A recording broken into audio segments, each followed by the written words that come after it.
It's midnight in London. You're chasing clues with Sherlock Holmes. Listen carefully. It was no very unusual thing for Mr. Lestrade of Scotland Yard to look in upon us of an evening, and his visits were welcome to Sherlock Holmes, for they enabled him to keep in touch with all that was going on at the police headquarters. In return for the news which Lestrade would bring, Holmes was always ready to listen with attention to the details of any case upon which the detective was engaged, and was able occasionally, without any active interference, to give some hint or suggestion drawn from his own vast knowledge and experience. On this particular evening, Lestrade had spoken of the weather and the newspapers. Then he had fallen silent, puffing thoughtfully at his cigar. Holmes looked keenly at him. "Anything remarkable on hand?" he asked. "Oh no, Mr. Holmes, nothing very particular." "Then tell me about it." Lestrade laughed. "Well, Mr. Holmes, there is no use denying that there is something on my mind, and yet it is such an absurd business that I hesitated to bother you about it. On the other hand, although it is trivial, it is undoubtedly queer, and I know that you have a taste for all that is out of the common. But, in my opinion, it comes more in Dr. Watson's line than ours." "Disease?" said I. "Madness anyhow, and a queer madness too. You wouldn't think there was anyone living at this time of day who had such a hatred of Napoleon I that he would break any image of him that he could see." Holmes sank back in his chair. "That's no business of mine," said he. "Exactly, that's what I said. But then when the man commits burglary in order to break images which are not his own, that brings it away from the doctor and onto the policeman." Holmes sat up again. "Burglary. This is more interesting. Let me hear the details." Lestrade took out his official notebook and refreshed his memory from its pages. "The first case reported was 4 days ago," said he. "It was at the shop of Morse Hudson, who has a place for the sale of pictures and statues in the Kennington Road. The assistant had left the front shop for an instant when he heard a crash, and hurrying in he found a plaster bust of Napoleon, which stood with several other works of art upon the counter, lying shivered into fragments.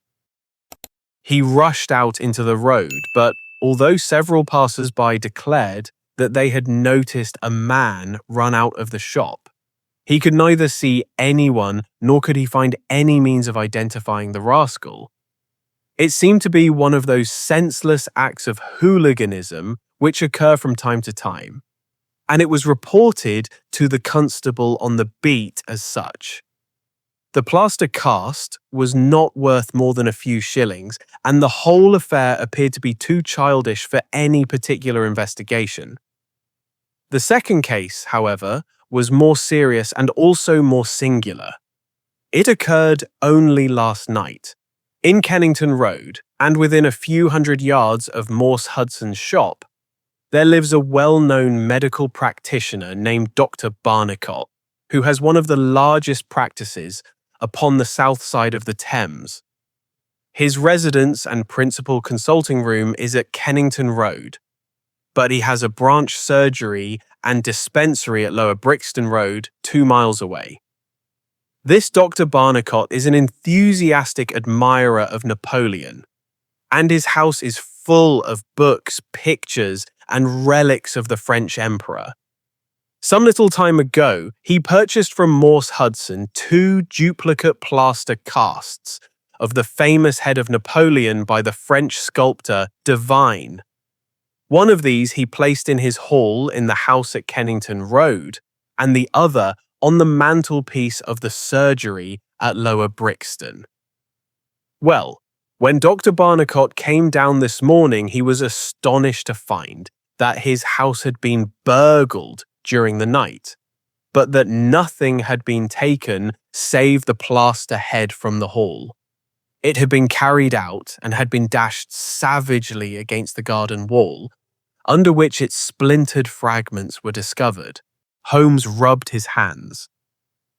"This is certainly very novel," said he. "I thought it would please you, but I have not got to the end yet." Dr. Barnicot was due at his surgery at 12 o'clock, and you can imagine his amazement when, on arriving there, he found that the window had been opened in the night and that the broken pieces of his second bust were strewn all over the room. It had been smashed to atoms where it stood. In neither case were there any signs which could give us a clue as to the criminal or lunatic who had done the mischief. Now, Mr. Holmes, you have got the facts. They are singular, not to say grotesque, said Holmes. May I ask whether the two busts smashed in Dr. Barnicot's rooms were the exact duplicates of the one which was destroyed in Morse Hudson's shop? They were taken from the same mould. Such a fact must tell against the theory that the man who breaks them is influenced by any general hatred of Napoleon. Considering how many hundreds of statues of the great emperor must exist in London, it is too much to suppose such a coincidence as that a promiscuous iconoclast should chance to begin upon 3 specimens of the same bust. Well, I thought as you do, said Lestrade. On the other hand, this Morse Hudson is the purveyor of busts in that part of London, and these 3 were the only ones which had been in his shop for years. So, although, as you say, there are many hundreds of statues in London, it is very probable that these 3 were the only ones in that district. Therefore, a local fanatic would begin with them. What do you think, Dr. Watson? There are no limits to the possibilities of monomania, I answered. There is the condition which the modern French psychologists have called the idée fixe, which may be trifling in character and accompanied by complete sanity in every other way. A man who had read deeply about Napoleon or who had possibly received some hereditary family injury through the Great War might conceivably form such an idée fixe and under its influence be capable of any fantastic outrage. That won't do, my dear Watson, said Holmes, shaking his head, for no amount of idée fixe would enable your interesting monomaniac to find out where these busts were situated. Well, how do you explain it? I don't attempt to do so. I would only observe that there is a certain method in the gentleman's eccentric proceedings. For example, in Dr. Barnicot's hall, where a sound might arouse the family, the bust was taken outside before being broken, whereas in the surgery, where there was less danger of an alarm, it was smashed where it stood. The affair seems absurdly trifling, and yet I dare call nothing trivial when I reflect that some of my most classic cases have had the least promising commencement. You will remember, Watson, how the dreadful business of the Abernethy family was first brought to my notice by the depth which the parsley had sunk into the butter upon a hot day. I can't afford, therefore, to smile at your 3 broken busts, Lestrade, and I shall be very much obliged to you if you will let me hear of any fresh development of so singular a chain of events. The development for which my friend had asked came in a quicker and an infinitely more tragic form than he could have imagined. I was still dressing in my bedroom next morning when there was a tap at the door and Holmes entered, a telegram in his hand. He read it aloud. Come instantly, 131, Pitt Street, Kensington, Lestrade. What is it then? I asked. Don't know, maybe anything. But I suspect it is the sequel of the story of the statues. In that case, our friend the image breaker has begun operations in another quarter of London. There's coffee on the table, Watson, and I have a cab at the door. In half an hour, we had reached Pitt Street, a quiet little backwater just beside one of the briskest currents of London life. Number 131 was one of a row, all flat-chested, respectable, and most unromantic dwellings. As we drove up, we found the railings in front of the house lined by a curious crowd. Holmes whistled. By George, it's attempted murder at the least. Nothing less will hold the London message boy. There's a deed of violence indicated in that fellow's round shoulders and outstretched neck. What's this, Watson? The top steps swill down and the other one's dry. Footsteps enough, anyhow. Well, there's Lestrade at the front window, and we shall soon know all about it. The official received us with a very grave face and showed us into a sitting room where an exceedingly unkempt and agitated elderly man, clad in a flannel dressing gown, was pacing up and down. He was introduced to us as the owner of the house, Mr. Horace Harker, of the Central Press Syndicate. "It's the Napoleon bust business again," said Lestrade. "You seemed interested last night, Mr. Holmes, so I thought perhaps you would be glad to be present now that the affair has taken a very much graver turn." "What has it turned to, then?" "To murder. Mr. Harker, will you tell these gentlemen exactly what has occurred?" The man in the dressing gown turned upon us with a most melancholy face. "It's an extraordinary thing," said he, "that all my life I have been collecting other people's news, and now that a real piece of news has come my own way, I am so confused and bothered that I can't put two words together. If I had come in here as a journalist, I should have interviewed myself and had 2 columns in every evening paper. As it is, I am giving away valuable copy by telling my story over and over to a string of different people, and I can make no use of it myself. However, I've heard your name, Mr. Sherlock Holmes, and if you'll only explain this queer business, I shall be paid for my trouble in telling you the story." Holmes sat down and listened. "It all seems to centre around that bust of Napoleon which I bought for this very room about 4 months ago. I picked it up cheap from Harding Brothers, 2 doors from the High Street station. A great deal of my journalistic work is done at night, and I often write until the early morning. So it was today. I was sitting in my den, which is at the back of the top of the house, about 3 o'clock, when I was convinced that I heard some sounds downstairs. I listened, but they were not repeated, and I concluded that they came from outside.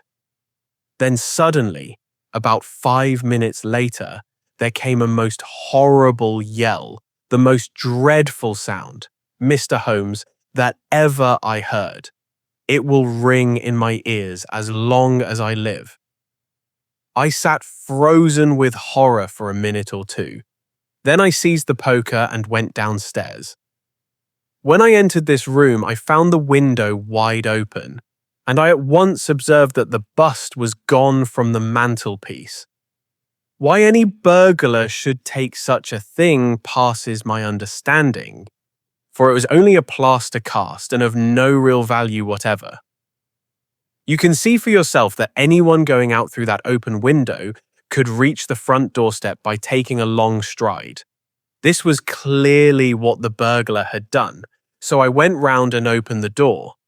Stepping out into the dark, I nearly fell over a dead man who was lying there.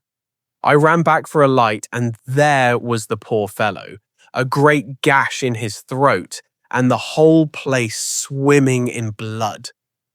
He lay on his back, his knees drawn up, and his mouth horribly open.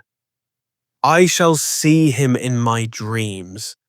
I had just time to blow on my police whistle, and then I must have fainted, for I knew nothing more until I found the policeman standing over me in the hall.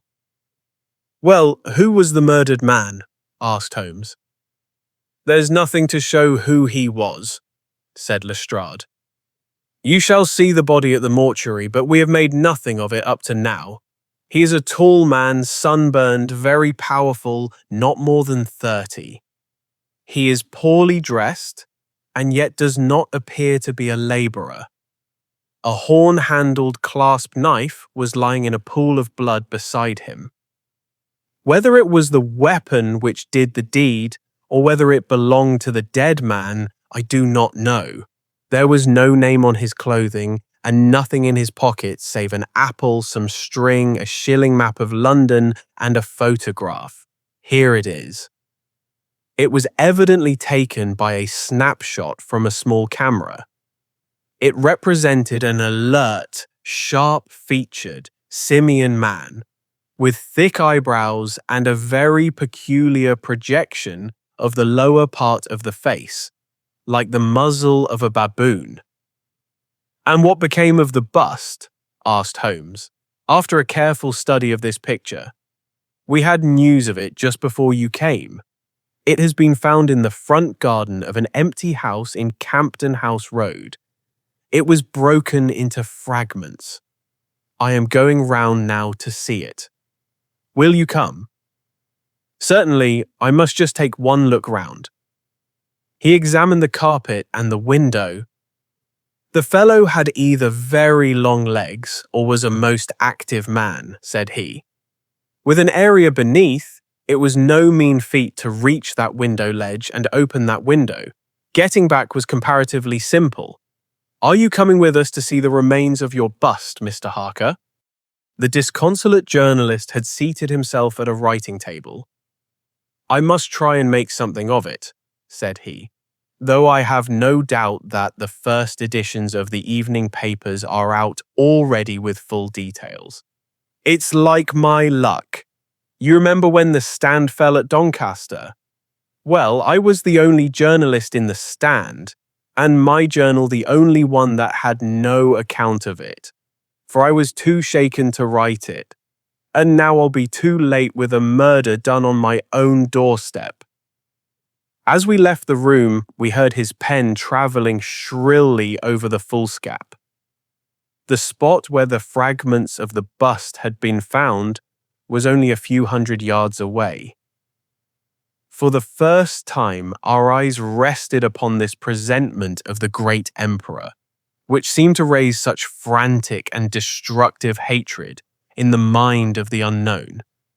It lay scattered in splintered shards upon the grass.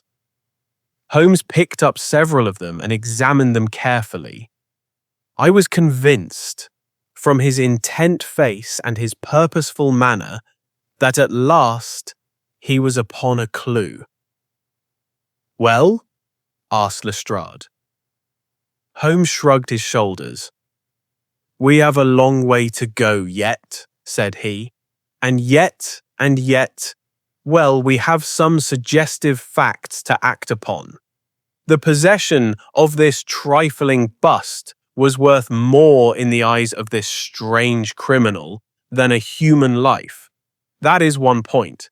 Then there is the singular fact that he did not break it in the house or immediately outside the house if to break it was his sole object. He was rattled and bustled by meeting this other fellow. He hardly knew what he was doing.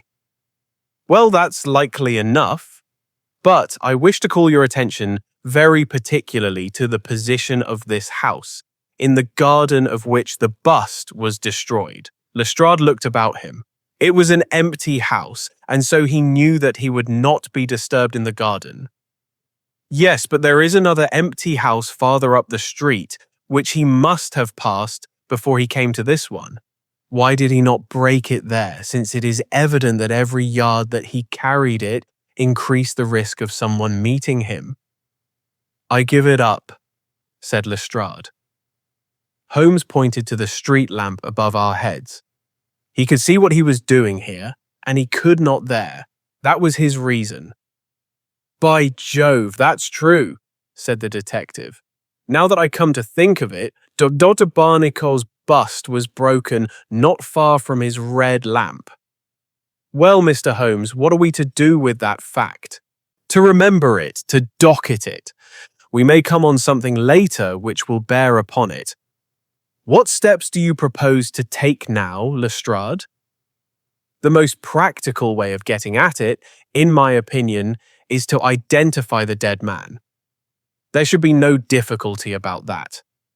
When we have found who he is and who his associates are, we should have a good start in learning what he was doing in Pitt Street last night, and who it was who met him and killed him on the doorstep of Mr. Horace Harker. Don't you think so? No doubt, and yet it is not quite the way in which I should approach the case. What would you do then? Oh, you must not let me influence you in any way. I suggest that you go on your line and I on mine. We can compare notes afterwards, and each will supplement the other. Very good, said Lestrade. If you are going back to Pitt Street, you might see Mr. Horace Harker. Tell him for me that I have quite made up my mind, and that it is certain that a dangerous homicidal lunatic with Napoleonic delusions was in his house last night. It will be useful for his article.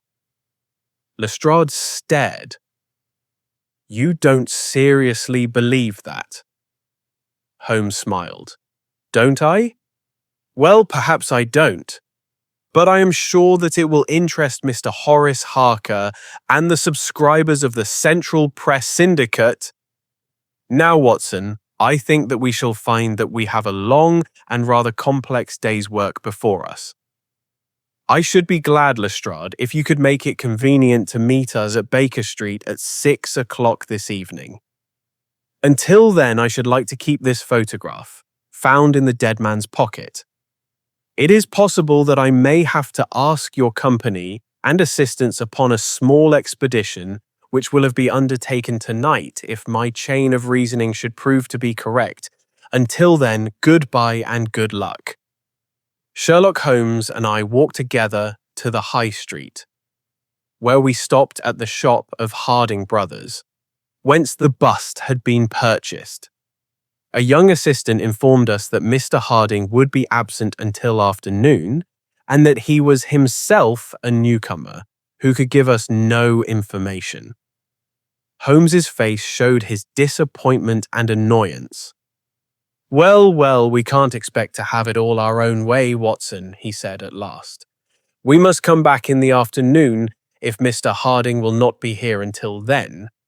I am, as you have no doubt surmised, endeavouring to trace these busts to their source, in order to find if there is not something peculiar which may account for their remarkable fate.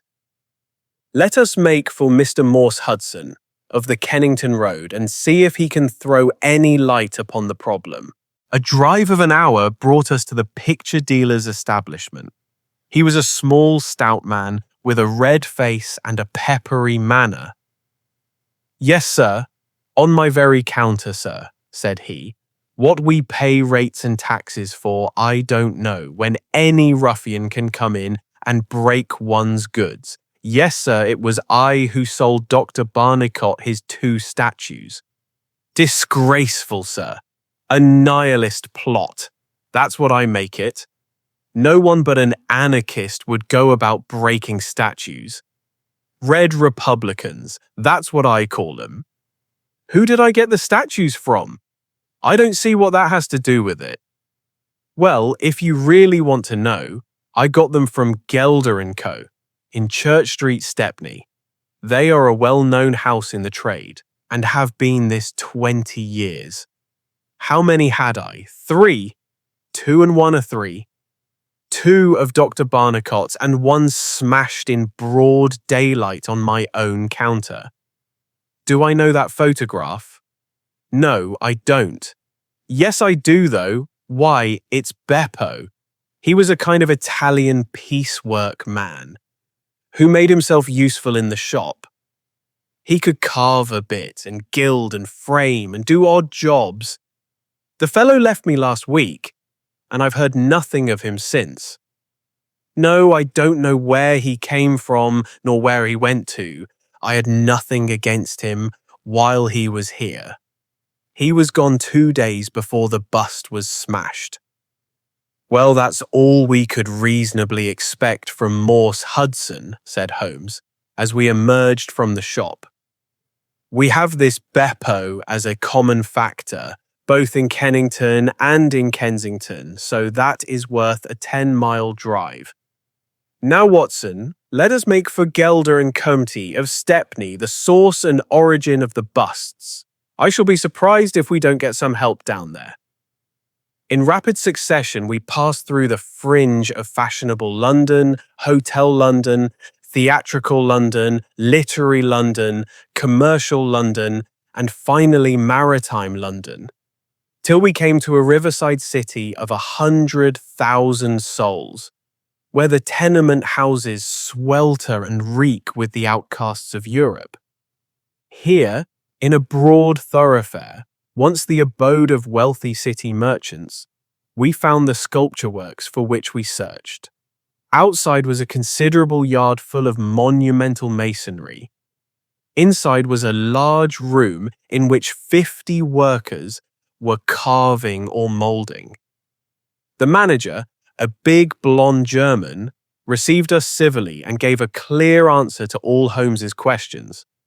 A reference to his books showed that hundreds of casts had been taken from a marble copy of Devine's Head of Napoleon, but that the 3 which had been sent to Morse Hudson a year or so before had been half of a batch of 6, the other 3 being sent to Harding Brothers of Kensington.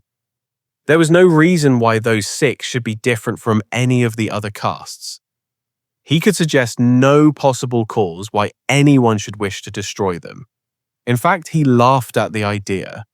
Their wholesale price was 6 shillings, but the retailer would get 12 or more.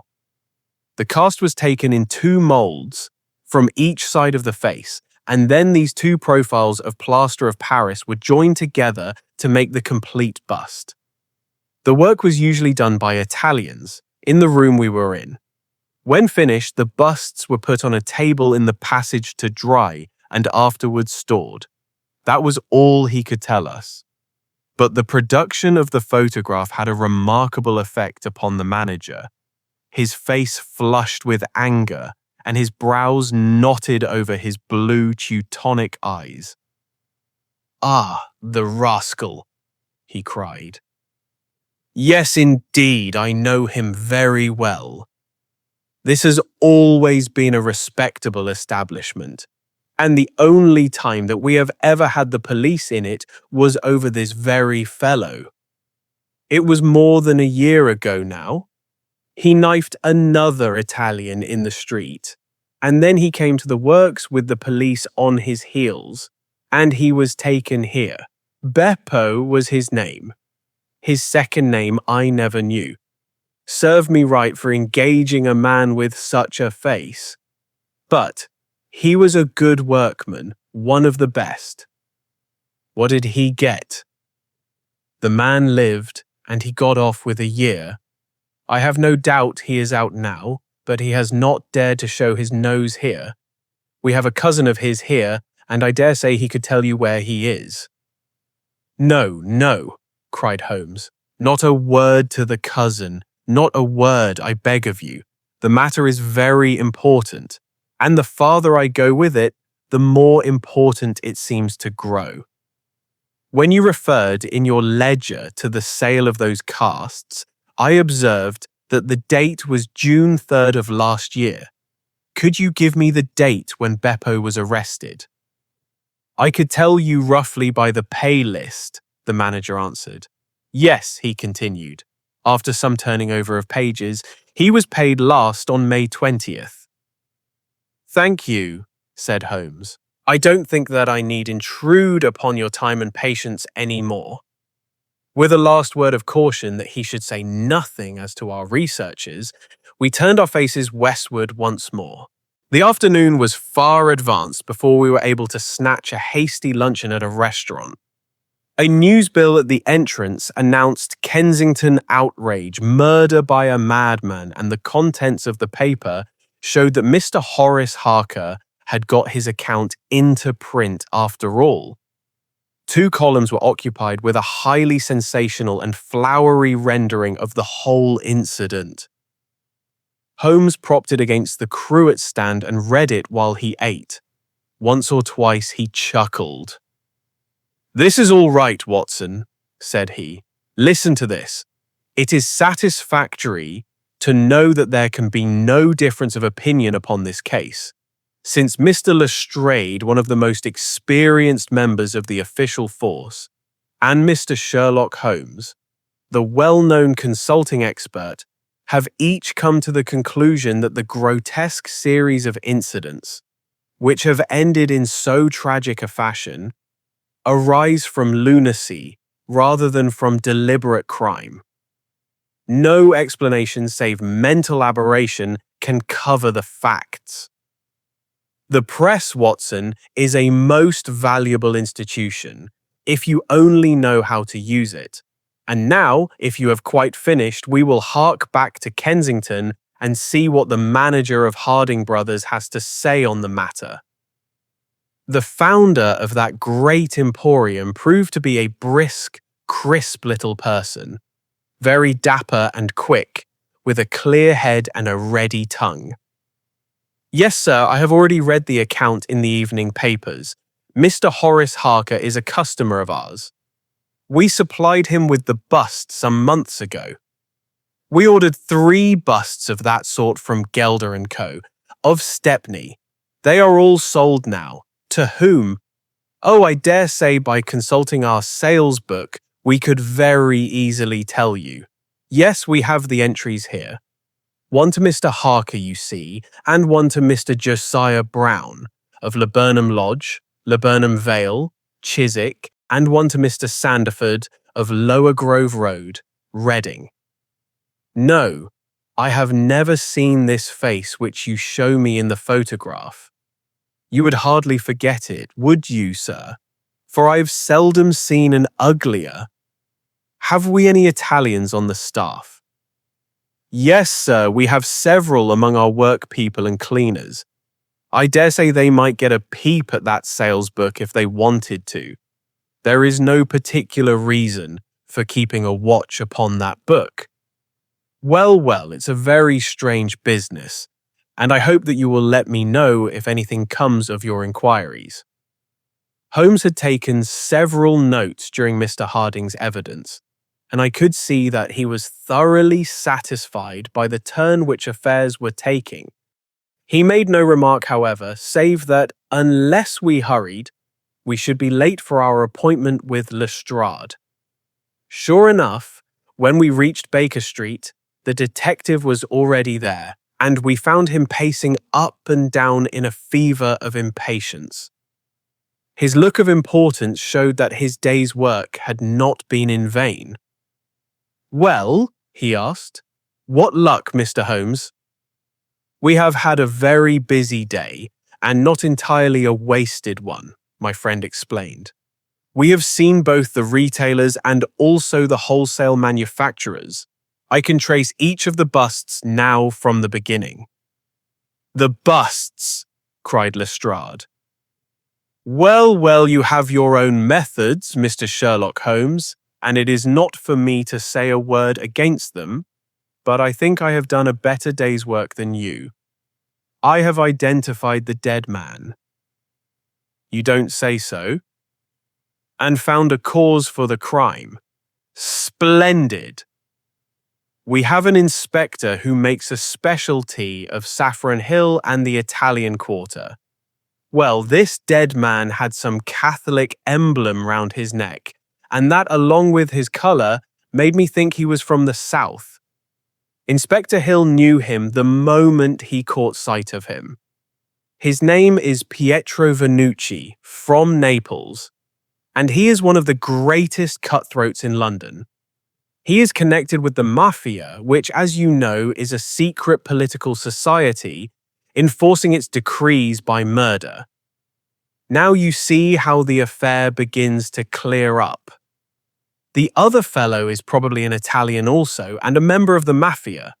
He has broken the rules in some fashion, Pietro is set upon his track. Probably the photograph we found in his pocket is the man himself, so that he may not knife the wrong person. He dogs the fellow. He sees him enter a house, he waits outside for him, and in the scuffle he receives his own death wound. How is that, Mr. Sherlock Holmes?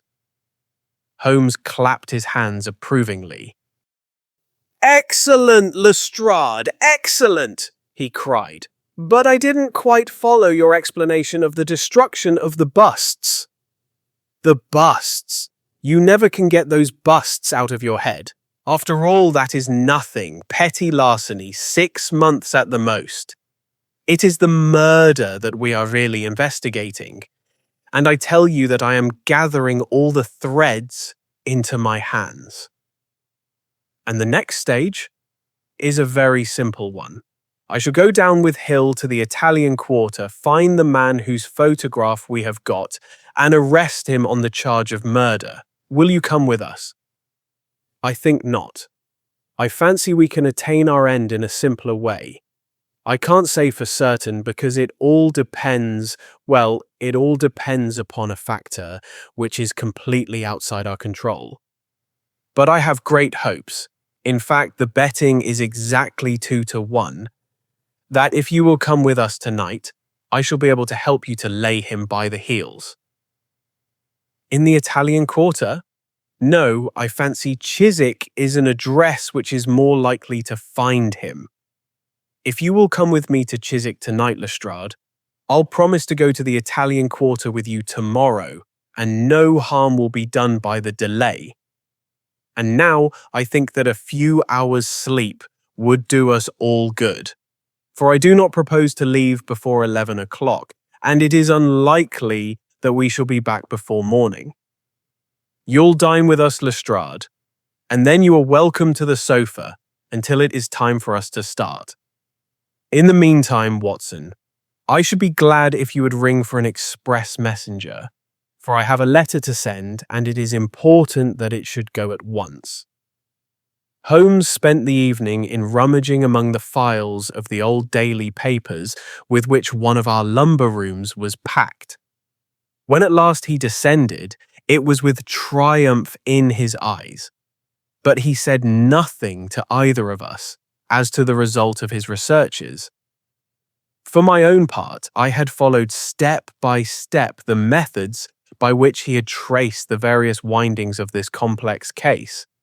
And though I could not yet perceive the goal which we would reach, I understood clearly that Holmes expected this grotesque criminal to make an attempt upon the 2 remaining busts, one of which I remembered was at Chiswick. No doubt the object of our journey was to catch him in the very act, and I could not but admire the cunning with which my friend had inserted a wrong clue in the evening paper, so as to give the fellow the idea that he could continue his scheme with impunity. I was not surprised when Holmes suggested that I should take my revolver with me. He had himself picked up the loaded hunting crop, which was his favourite weapon. A 4-wheeler was at the door at 11, and in it we drove to a spot at the other side of Hammersmith Bridge. Here the cabman was directed to wait. A short walk brought us to a secluded road fringed with pleasant houses, each standing in its own grounds. In the light of a street lamp we read Laburnum Villa upon the gate-post of one of them. The occupants had evidently retired to rest, for all was dark save for a fanlight over the hall door, which shed a single blurred circle onto the garden path. The wooden fence which separated the grounds from the road threw a dense black shadow upon the inner side, and here it was that we crouched. "I fear that you'll have a long wait," Holmes whispered. "We may thank our stars that it is not raining. I don't think we can even venture to smoke to pass the time. However, it's a 2-1 chance that we get something to pay us for our trouble." It proved, however, that our vigil was not to be so long as Holmes had led us to fear, and it ended in a very sudden and singular fashion. In an instant, without the least sound to warn us of his coming, the garden gate swung open, and a lithe, dark figure as swift and active as an ape rushed up the garden path. We saw it whisk past the light thrown from over the door and disappear against the black shadow of the house. There was a long pause, during which we held our breath, and then a very gentle creaking sound came to our ears. The window was being opened. The noise ceased, and again there was a long silence. The fellow was making his way into the house. We saw the sudden flash of a dark lantern inside the room. What he sought was evidently not there, for again we saw the flash through another blind and then through another. "Let us get to the open window. We will nab him as he climbs out," Lestrade whispered. But before we could move, the man had emerged again. As he came out into the glimmering patch of light, we saw that he carried something white under his arm. He looked stealthily all round him. The silence of the deserted street reassured him. Turning his back upon us, he laid down his burden, and the next instant there was the sound of a sharp tap, followed by a clatter and rattle. The man was so intent upon what he was doing that he never heard our steps as we stole across the grass plot.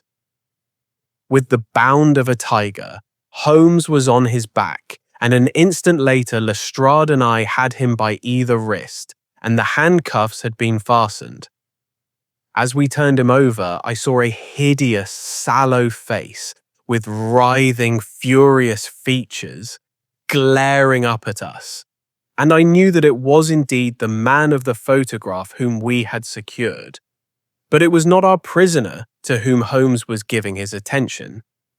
Squatted on the doorstep, he was engaged in most carefully examining that which the man had brought from the house. It was a bust of Napoleon, like the one which we had seen that morning, and it had been broken into similar fragments.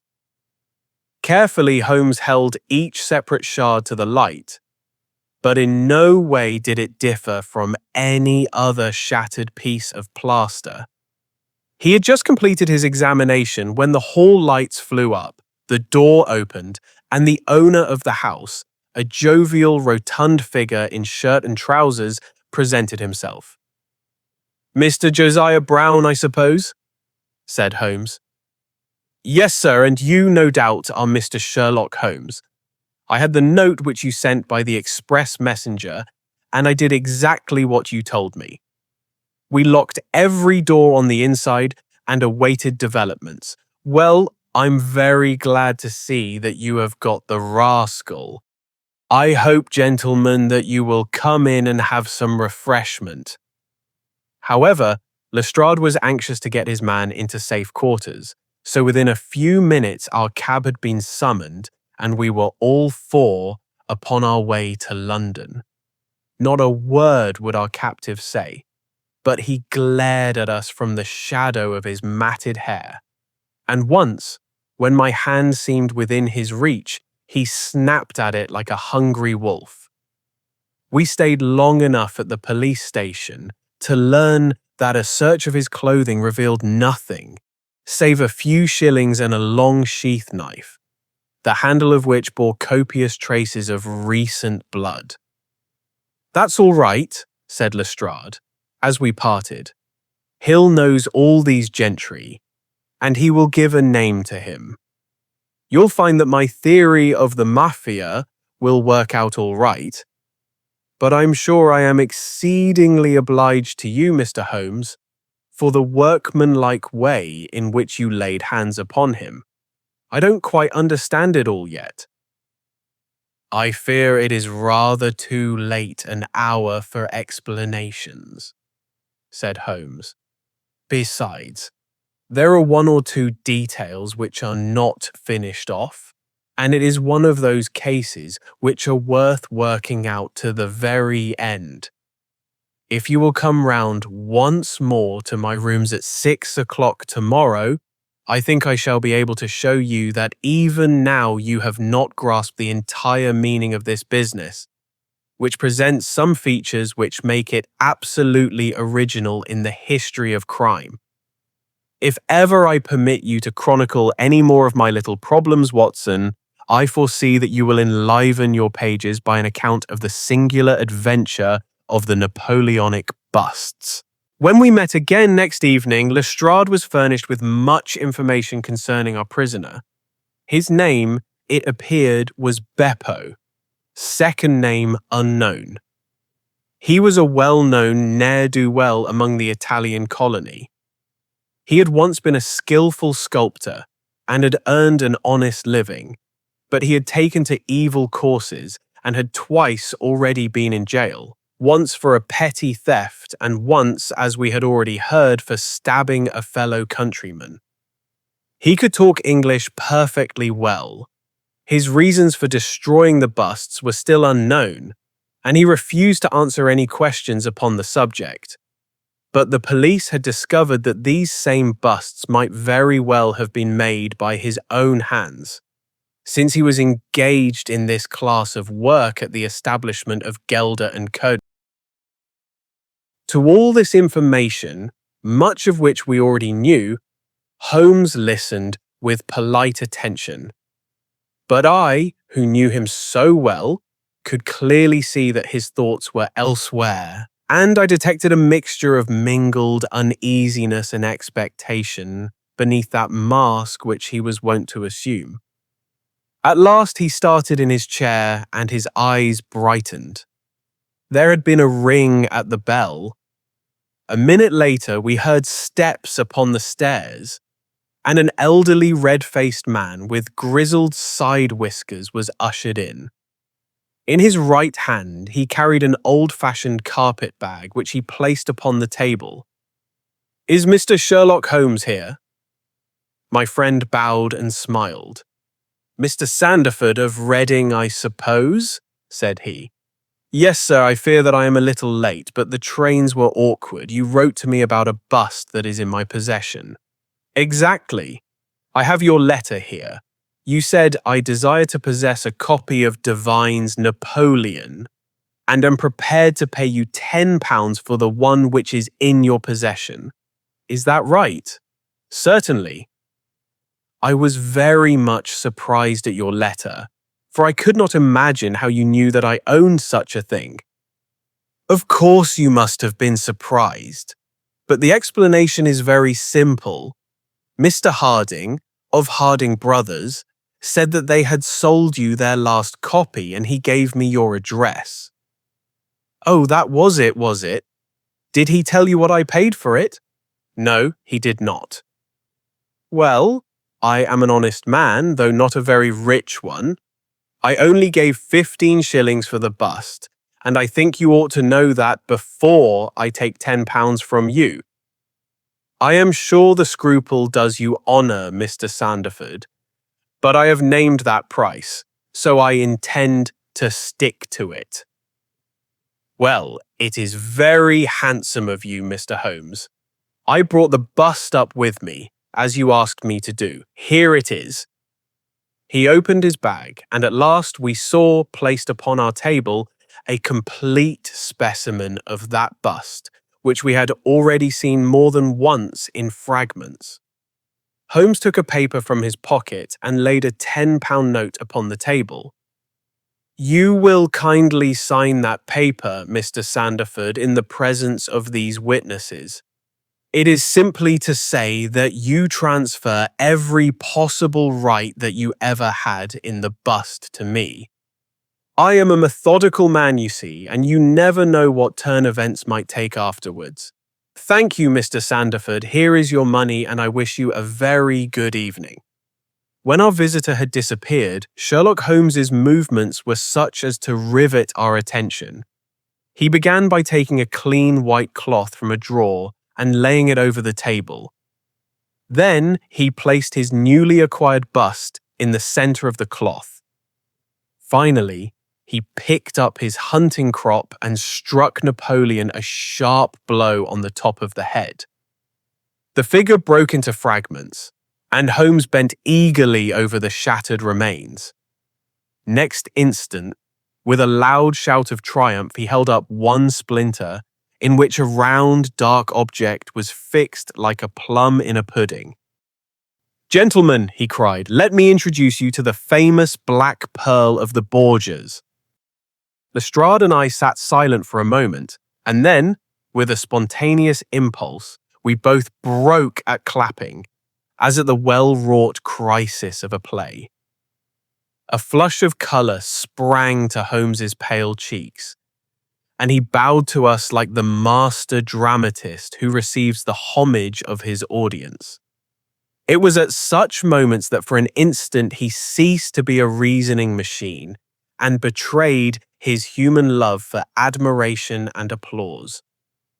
The same singularly proud and reserved nature which turned away with disdain from popular notoriety was capable of being moved to its depths by spontaneous wonder and praise from a friend.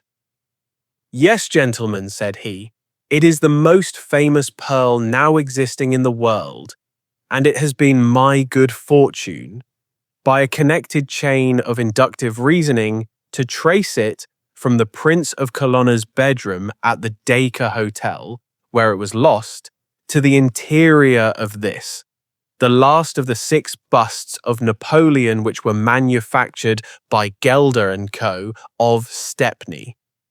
You will remember, Lestrade, the sensation caused by the disappearance of this valuable jewel, and the vain efforts of the London police to recover it. I was myself consulted upon the case, but I was unable to throw any light upon it. Suspicion fell upon the maid of the princess, who was an Italian, and it was proved that she had a brother in London, but we failed to trace any connection between them. The maid's name was Lucretia Venucci, and there is no doubt in my mind that this Pietro who was murdered 2 nights ago was the brother. I have been looking up the dates in the old files of the paper, and I find that the disappearance of the pearl was exactly 2 days before the arrest of Beppo for some crime of violence, an event which took place in the factory of Gelder & Co., at the very moment when these busts were being made. Now you clearly see the sequence of events, though you see them, of course, in the inverse order to the way in which they presented themselves to me. Beppo had the pearl in his possession. He may have stolen it from Pietro, he may have been Pietro's confederate, he may have been the go-between of Pietro and his sister. It is of no consequence to us which is the correct solution. The main fact is that he had the pearl, and at that moment, when it was on his person, he was pursued by the police.